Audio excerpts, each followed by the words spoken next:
네, 하나님 말씀은 빌립보서 2장입니다. 빌립보서 2장 5절에서 8절까지 말씀입니다.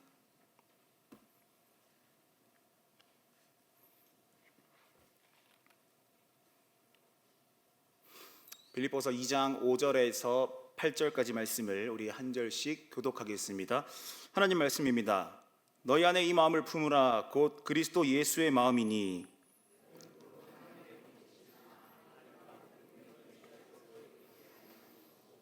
오히려 자기를 비워 종의 형체를 가지사 사람들과 같이 되셨고 사람의 모양으로 나타나사 자기를 낮추시고 죽기까지 복종하셨으니 곧 십자가의 죽으심이라. 아멘. 우리는 지난주 수요일에 같이 이 죄에 대한 말씀을 살펴보았습니다. 잠시 우리 강비 목사님의 설교 내용을 되새겨보자면은 이 죄라는 것은 본질상 자신을 하나님의 자리에 올려놓는 것이다 라는 이 교부 아타나시우스의 말을 우리가 들었고요, 그것을 통해 죄가 얼마나 심각한지를 살펴보았습니다. 아타나시우스는 죄로 인해서 하나님과의 사귐에 단절이 찾아왔고 또 인간 안에 있던 하나님의 형상이 부패되었다라고 설명을 했습니다. 우리가 들었던 대로 인간의 대표인 아담이 타락함으로 인하여서 누구 할 것 없이 모든 인간이 죄인이 되었습니다. 그러나 자비하신 하나님은 율법과 선지자를 통해 예언하셨던 그리스도를 보내셔서 모든 믿는 자에게 차별이 없는 구원의 은혜를 베풀어 주셨습니다. 구약의 이스라엘 백성들은요, 가나안 땅을 살았습니다. 그들의 아래로는 이집트가 있었고 북쪽으로는 아수르나 바벨론 같은 메소포타미아가 있었습니다. 그들과 교류하며 살았습니다. 그래서 많은 부분에 있어서 이스라엘들의 문화는요, 이집트나 이 가나안을 닮아 있습니다. 예컨대 이 왕이신 하나님의 보좌 언약궤를 살펴보면은요, 이 고대 메소포타미아의 왕들의 의자와 매우 닮았습니다. 그 위에 왕이 앉아 있고요, 천사의 날개 같은 것들이 왕을 보좌하고 있습니다. 이 언약궤 밑에는 하나님의 통치를 상징하는 세 가지의 물건이 있었죠. 고대의 왕들도 비슷했습니다. 자기의 의자 밑에 자기의 왕권을 상징하는 물건들을 담아서 다니고는 했습니다. 사람들이 들고 다니는 것도 비슷했겠네요.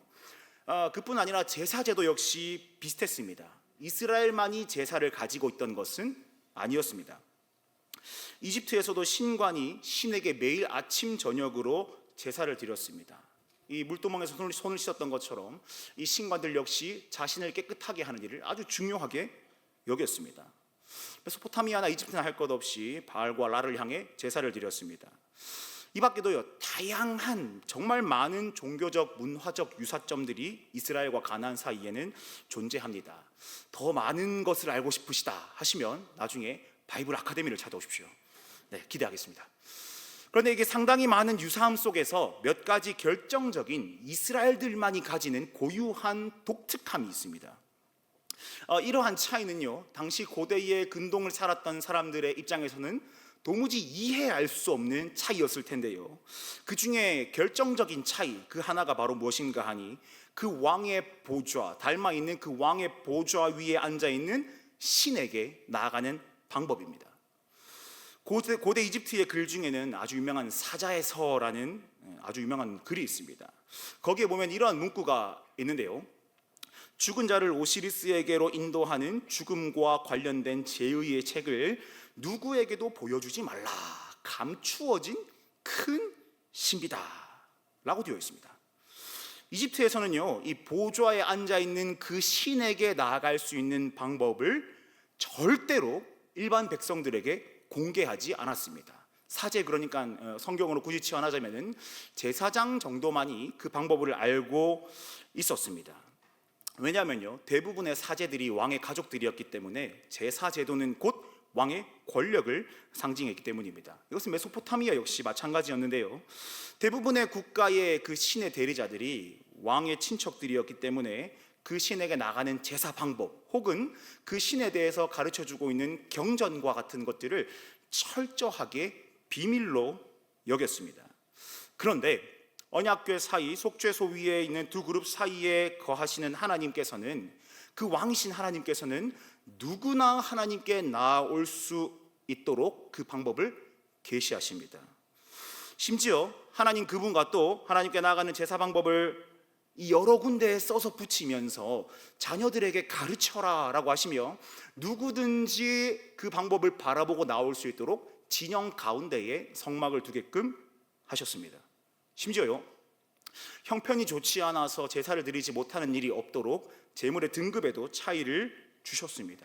누구나 하나님께 나아가 속죄나 감사할 수 있는 자비, 그 신에게 나아가는 방법이 허락되었습니다. 다른 고대 종교들처럼 가장 비싼 것을 가지고 한번 신을 즐겁게 해봐, 이러한 명령을 하나님은 하지 않으셨습니다. 분명히 모든 인간이 죄를 지었기 때문에 하나님과의 사이가 단절되어야만 했죠. 그렇게 인간은 하나님께 나아갈 수 있는 스스로의 자격은 모두 상실된 채입니다. 하지만 참으로 자비하신 하나님은 고대의 여러 신화의 내용에 등장하는 거짓 신들과는 다르셨습니다. 하나님은 죄인들에게 누구나 하나님께 나아올 방편을 허락해 주셨습니다. 그렇게 허락된 제사 제도를 따라서 수없이 많은 흠없는 짐승들이 인간의 죄를 전가받은 채에 피를 흘리며 죽어나갔죠. 그런데 이 고대 메소포타미아의 여러 종교 중 이 여호와 신앙에만 허락된 그 누구나 신께 나아갈 수 있는 제사 제도가 구약의 이스라엘에게 주어졌다고는 하지만 그들이 매일 드리는 그 제사가 절대 완전하지는 못했습니다. 왜냐하면 죄는 인간이 지었기 때문입니다. 정령 죽으리라 하신 말씀을 어긴 죄를 지은 것은 분명히 의심할 여지 없이 인간입니다. 그렇게 죽음이라는 심판의 결과, 죄의 대가는 반드시 인간이 감당해야 됩니다. 세상 그 어느 흠없는 짐승도 궁극적으로 인간을 대신할 수는 없는 노릇입니다. 설령 하나님이시라 할지라도 인간을 대신해서 죄의 대가를 짊어지실 수는 없습니다. 왜냐하면 하나님은 공의로우시기 때문이십니다. 예전에 한 학생이 저에게 이런 질문을 했습니다. 아니, 목사님, 하나님이 그렇게나 우리를 사랑하신다고 맨날 외치면서 그러면 정령 죽으리라 하신 그 말씀, 그 한번 취소하실 수는 없습니까? 그래, 한 번 더 용서해 줄게. 하나님이 우리를 매일 용서해 주신다면서요. 그래, 한 번 더 용서해 줄게. 100번 중에 한 번 더 한다고 뭔 손해가 있겠니? 라고 하시면서 한 번 더 용서해 주고 모른 척 넘어가 주시면 얼마나 좋겠어요. 왜 안 그러세요? 그러면서 이렇게 말합니다. 하나님은 우리를 혼내고 싶어서 안달이 나셨나요?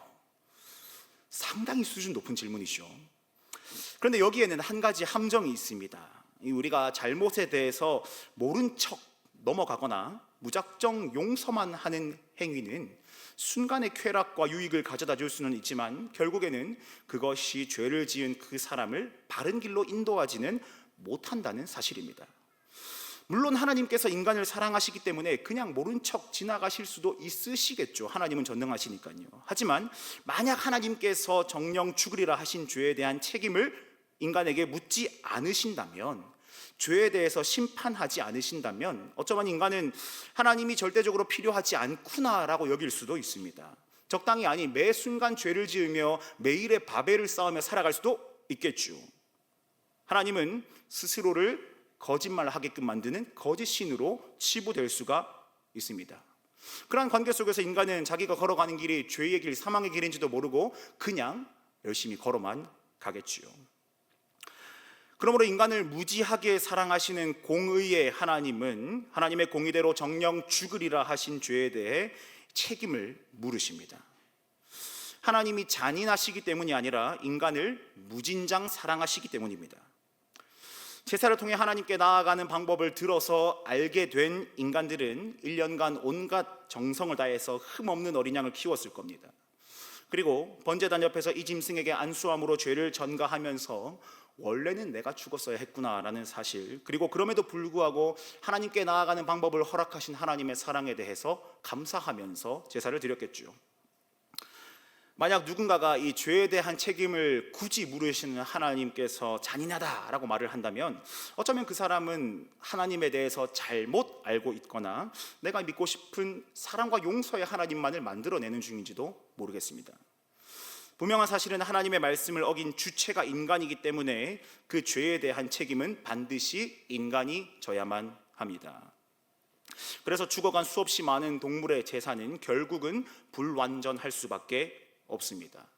매일 매순간 드려지던 제사는 궁극적이고 완전한 제사를 통해서 온전하게 회복된 하나님의 관계 안에 머물 그 날을 소망케 만드는 미리 보기 정도였겠죠. 구약의 제사가 완성이 아니었기 때문에 내일 다시 번제를 드려야 했고 매번 짓는 죄에 대해서 속죄제를 올려드렸을 겁니다. 구약의 제사가 완성이 아니라 궁극의 속죄를 미리 보여주기 때문에 1년에 한 번 대속죄일이 되면은 대사장이 하얀 세마포를 입고 온 백성을 대신해서 죽음의 두려움을 짊어지고 지성소에 들어갔겠지요. 그런데 이렇게 제사제도 가운데에서 사람이 지은 죄를 완전히 궁극적으로는 사람이 책임을 져야 된다라는 것이 전제가 되면은 사람이 지은 죄에 대해서 사람이 온전히 심판을 감당한다라는 그 전제에 결정적인 하나의 큰 결함이 생기게 됩니다. 모든 사람이 죄를 범하였기 때문에 하나님의 영광에 이르지 못한다는 사실입니다. 들었던 대로 아담이 모든 인간의 대표였기 때문에 그의 아래에 있는 모든 사람들은 의심할 여지 없이 분명한 죄인입니다. 그렇게 이미 죄인이 된 누군가가 하나님의 공의를 만족시키는 단번에 제사를 드릴 수는 없습니다. 저는 수영을 할 줄 모릅니다. 그래서 예전에 겁없이 물에 들어갔다가 다리에 쥐가 나서 죽을 뻔한 적도 2번 있습니다. 그래서 저희 딸에게 항상 이제 제가 말합니다. 수영장 가면 제발 수영 잘 배워와. 유치원 가서 다른 것 안 해도 되니 수영은 잘 배워와. 이렇게 말합니다. 얘가 하기 싫어가지고 싫어 하면은 제가 맛있는 걸 주면서까지 설득을 합니다. 제발 수영은 배워라. 제발 다른 건 안 배워도 된다. 수영만 배워라. 혹시나 걔랑 저랑 물에 빠지면 제가 걔를 못 살려주니까 네 혼자 살아 이런 마음에서 제발이라고 제가 간청을 합니다. 물에 빠져서 누가 죽어가고 있다면은 그 사람 옆에 같이 빠져 죽어가고 있는 사람을 살려줄 수는 없는 노릇입니다. 마찬가지죠. 죄인이 죄인을 살려줄 수는 없습니다. 하나님은 자비로우셔서 그 누구 할 것 없이 하나님 앞으로 나올 수 있는 자비를 허락해 주셨습니다. 하지만 세상의 그 어떠한 피조물이라 하더라도 그 어느 대단한 사람이라 하더라도 그가 이미 죄인이기 때문에 누군가를 대신해서 혹은 우리를 위해서 하나님의 의를 만족시킬 수 있는 존재는 세상 그 어느 누구도 없습니다. 그 어떤 피조물이라도 죄에 대한 하나님의 영원한 진노를 온전히 감당하여서 다른 피조물을 구원해낼 수 있는 능력을 소유한 인간은 없습니다. 세상 어떤 흠없는 양도 아무리 대단한 선지자, 아무리 탁월한 제사장이라 하더라도 하나님의 진노로부터 우리를 구원할 수 있는 구원자, 그리고 하나님과 우리 사이에 단절된 관계를 회복시킬 중보자는 될 수 없습니다. 그렇게 이미 죄인인 인간에게는 구약의 제사 제도가 소망하게끔 만드는 혹은 바라보게끔 만드는 유일한 구원자가 필요했습니다.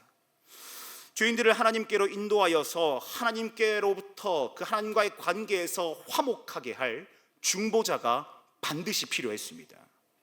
그 중보자는 인간이 죄를 지은 것에 대한 대가를 감당해야 되기 때문에 참으로 인간이어야만 합니다.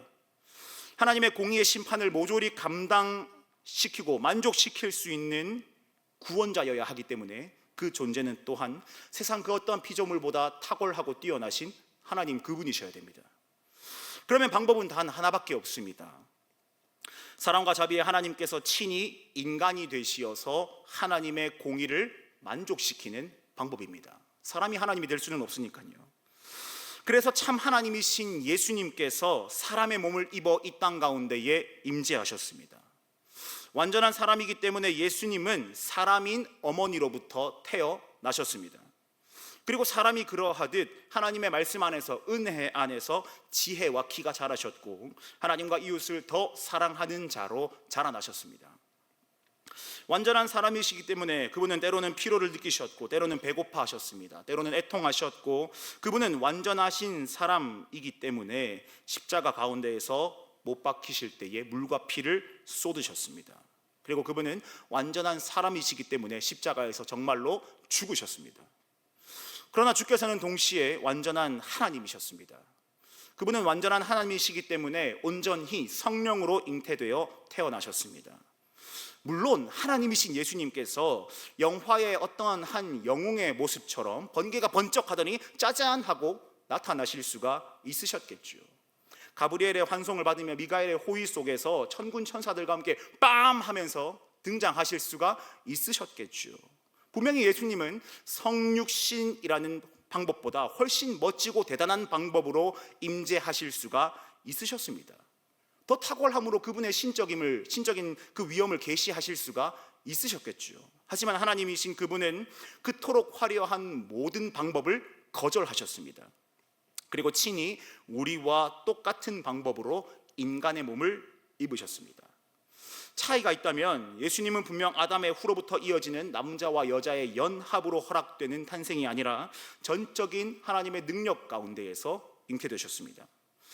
로마 가톨릭에서는 이렇게 말했답니다. 마리아가 죄를 짓지 않은 순결한 여인, 순결한 상태였기 때문에 예수님께서 어머니로부터 물려받을 아무런 죄가 없으심으로 그분은 죄가 없으시다 라고 말하면서 마리아를 굉장히 신격화합니다.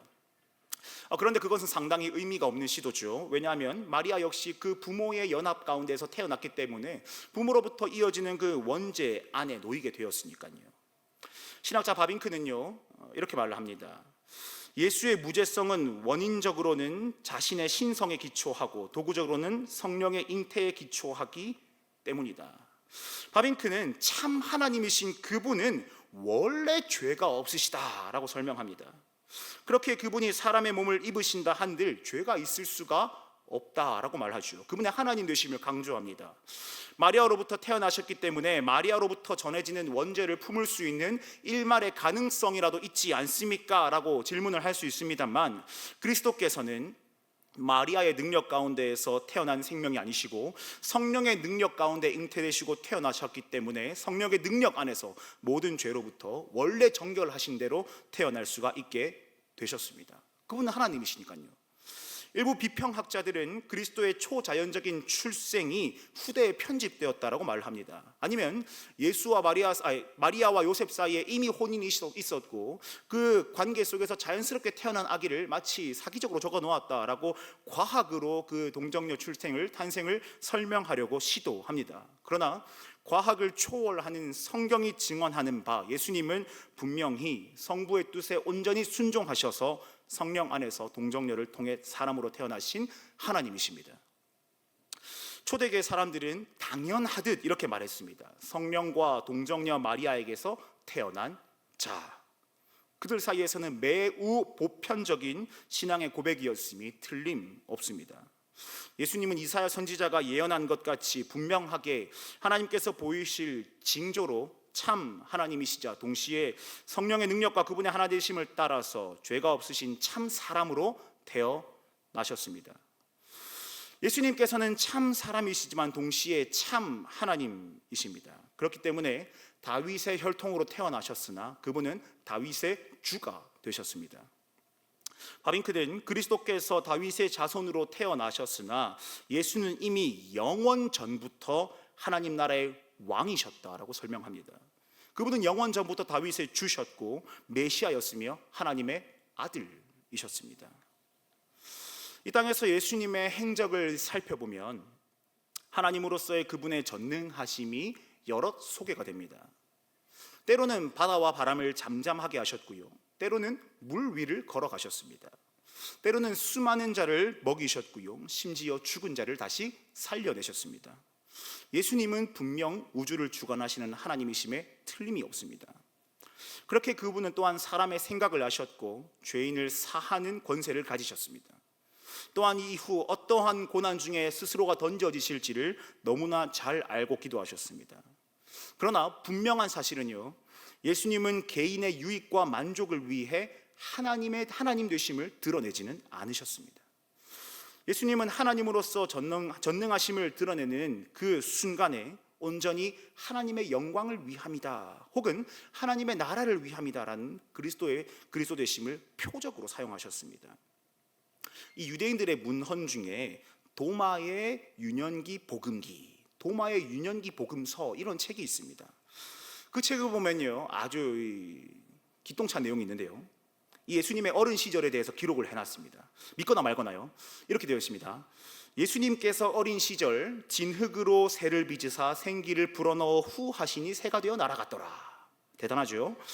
예수님이 어린 시절 물 항아리를 만들었는데 어떤 아이가 그것을 깨트리자 예수님이 분노하시어 저주하시니 그 아이가 죽었더라. 예수님의 아버지 요셉이 목수로서 열심히 나무를 잘랐는데 예수님이 뿅 하시니 나무의 길이가 하나같이 맞아졌더라. 그래서 떼돈을 벌었더라. 이러한 기록이 유대인들의 기록 사이에 있습니다. 믿거나 말거나요. 이 유대인들의 문헌이 물론 믿을 수는 없죠. 그러나 이 유대인들이 예수님의 하나님 되심을 이렇게라도 나타내고 싶었나 봅니다.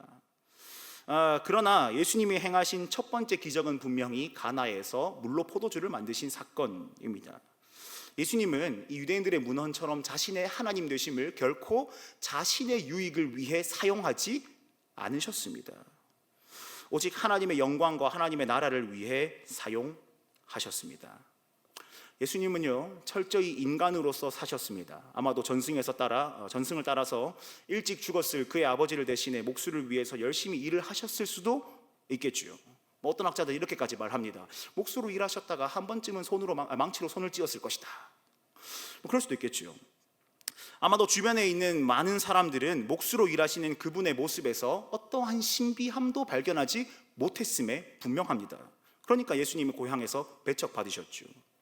이처럼 예수님은 완전한 사람으로 사셨습니다. 그러나 동시에 참 하나님이신 그분은 항상 하나님의 의를 이루기 위해서 그 삶을 살아가셨습니다. 그렇기 때문에 아버지께서 정하신 때가 되었을 때 그분은 주저함 없이 내 뜻대로 마시고 아버지 뜻대로 되시기를 기도하셨습니다. 그리고 십자가를 향해 걸어가셨습니다. 그렇게 참된 인간으로 오신 하나님이신 예수님은 아버지의 뜻에 전적으로 순종하심으로 하나님만이 하실 수 있는 그 구원의 은혜를 베푸심으로써 하나님의 그 자비와 의를 도무지 차별 없게끔 나타내셨습니다. 예수님께서 참 사람으로 마리아에게서 태어나 자라셨기 때문에 모든 인간을 분명히 대표하실 수가 있습니다. 동시에 그분은 성령으로 나타나신 참 하나님이시기 때문에 정령 죽으리라 하신 하나님의 모든 공의를 스스로 만족시키실 수가 있으셨습니다. 따라서 예수님은 죄로 인해 단절되었던 하나님과의 사귐, 그 우리와 하나님 사이의 단절을 회복하실 수 있는 유일하신 중보자이십니다. 또한 죄라는 죽음으로부터 우리를 구원하실 수 있는 유일한 구원자이십니다. 예수 그리스도의 참 하나님 되심과 참 사람 되심에 대한 교리를 정립했던 회의가 있습니다. 니케아부터 시작해서 칼케돈 이렇게 이어지는 회의인데요. 그중 칼케돈 회의에서 예수님의 하나님 되심과 사람 되심을 정리하면서 이러한 전문을 남겼습니다. 그중 요약본인데요. 그는 신성과 인성에 있어서 동일하게 완전한 분이시며 참 하나님이십니다. 이성적인 영혼과 육체를 가지신 참 사람이십니다. 신성을 따라서는 아버지와 동일 본질이고 인성을 따라서는 우리와 동일 본질입니다. 모든 면에 있어서 우리와 같으시나 죄는 없으십니다. 그는 두인격으로 갈라지거나 나누어지지 않고 한 분이시고 동일하신 아들이시고 하나님의 말씀이시며 독생자이신 주 예수 그리스도이십니다. 아멘. 우리 예수님은 유일하신 구원자이자 중보자이신 예수님은 참 사람이시며 또한 동시에 참 하나님이십니다. 그렇게 하나님만이 행하실 수 있는 구원을 우리에게 베풀어 주셨습니다. 죄에 대해서 정리했던 아타나시우스가 이런 말을 합니다. 사실 어떤 의미에서 그분은 전에도 우리 세상에서 멀리 계시지 않았습니다. 창조 세상의 단 한 부분도 그분 없이 존재한 적이 없으며 그분은 아버지와 늘 연합하여 계시면서도 또 한편으로는 세상에 존재하는 모든 것을 충만히 채우고 계시기 때문입니다. 하지만 이제 그분은 우리에 대한 사랑과 자기 계시로서 우리의 눈높이로 몸을 낮추사 새로운 방식으로 세상에 들어오셨습니다. 이렇게 우리와 똑같은 몸을 취하신 그분은 우리 모든 인간의 몸이 사망의 부패라는 형벌 아래에 있었기 때문에 자기 몸을 모든 사람 대신 죽음에 넘겨주셨고 아버지께 자기 몸을 바치셨습니다. 이는 우리를 위한 순전한 사랑으로 행하신 일이었으며 그리하여 그분의 죽음 안에서 우리 모두가 죽고 그럼으로써 사망의 법이 폐지될 수 있게 하셨습니다. 아멘. 내용을 정리해 보겠습니다. 그리스도께서는 분명히 참 사람 되시기 때문에 그분은 둘째 아담이십니다. 첫째 아담이 불순종함으로 인해 찾아온 죄에 대한 모든 하나님의 진노 앞에서 그분께서 참 사람이시기 때문에 두 번째 인간의 대표로 서실 수가 있으셨습니다. 그분이 사람이시기 때문에 사람으로서 우리를 위한 죄의 값을 짊어지실 수가 있으셨습니다. 그분이 사람이시기 때문에 우리를 위하여서 하나님 앞으로부터 모든 저주를 감당하셨습니다. 그리스도께서 인간이시기에 히브리서 기자의 말처럼 우리의 유일한 대제사장이 되실 수가 있으십니다. 그리고 그분은 우리의 연약함을 동정하실 수 있는 분이십니다. 동시에 그분은 참 하나님이십니다.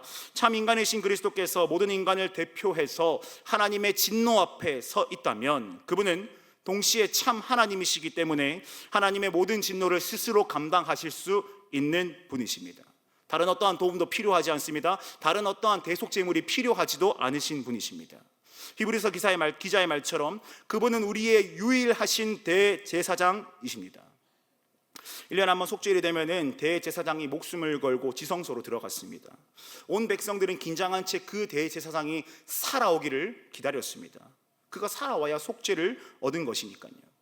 그런데 참 하나님이신 그리스도께서는 하나님의 모든 진노를 단번에 제사로 감당하신 우리의 유일하신 대제사장께서는 다시 살아나시어 지금도 여전히 살아 계십니다.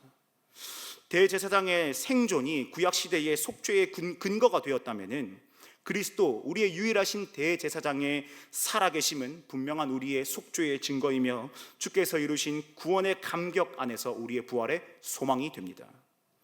우리는 참 하나님이시자 참 사람이신 그리스도께서 행하신 모든 구원의 감격을 참으로 믿음으로 인하여서 그리스도께 연합될 자격을 얻게 되었습니다. 그리고 그분의 모든 은덕을 우리가 받아들이고 인정함으로써 우리는 중보자이자 구원자이신 예수 그리스도 안에서 구원의 감격을 누리며 살아갈 수 있게 되었습니다. 그런데 말입니다, 우리는 때로는 너무나 많은 구원자와 중보자를 요구하며 사는 것 같습니다.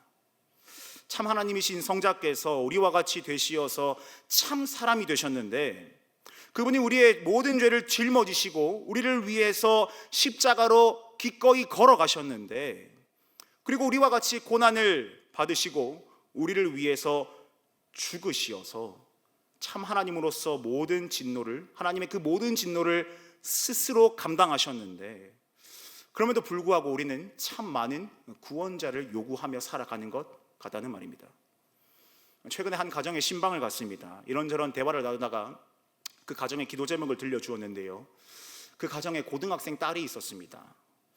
그 딸이 이제 자기 가족에게 내어놓은 기도 제목이 정말 많이 인상적이었습니다.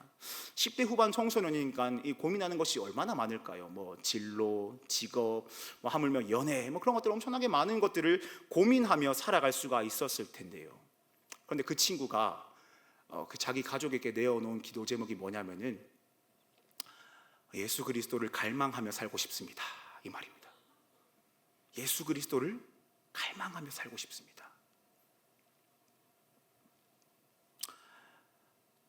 우리의 구원자는 예수님이면 충분합니다. 왜냐하면 그분이 참 하나님이시니까요. 그분이 참 사람이셨으니까요. 그 말 아니겠습니까? 참 하나님이신 그분께서 사람이 되시어서 우리의 죄를 짊어지시고 우리를 위해 십자가를 지셨으니 참 사람이시지만 동시에 참 하나님이신 그분께서 우리에게 향했어야 할 그 모든 하나님의 공의의 진노를 감당하셨으니, 그리고 지금도 살아계시니 예수님이면 충분합니다. 나에게 다른 구원자가 무엇 필요하겠습니까? 이 말 아닐까요? 함께 읽었던 빌립보서의 말씀에서 사도가 전한 것처럼 예수 그리스도를 갈망하며 그리스도의 마음을 품어서 하나님을 사랑하며 이웃을 사랑하며 살아가는 것, 우리가 그 구원의 감격 안에 머무는 삶을 살아내는 방법 아니겠습니까?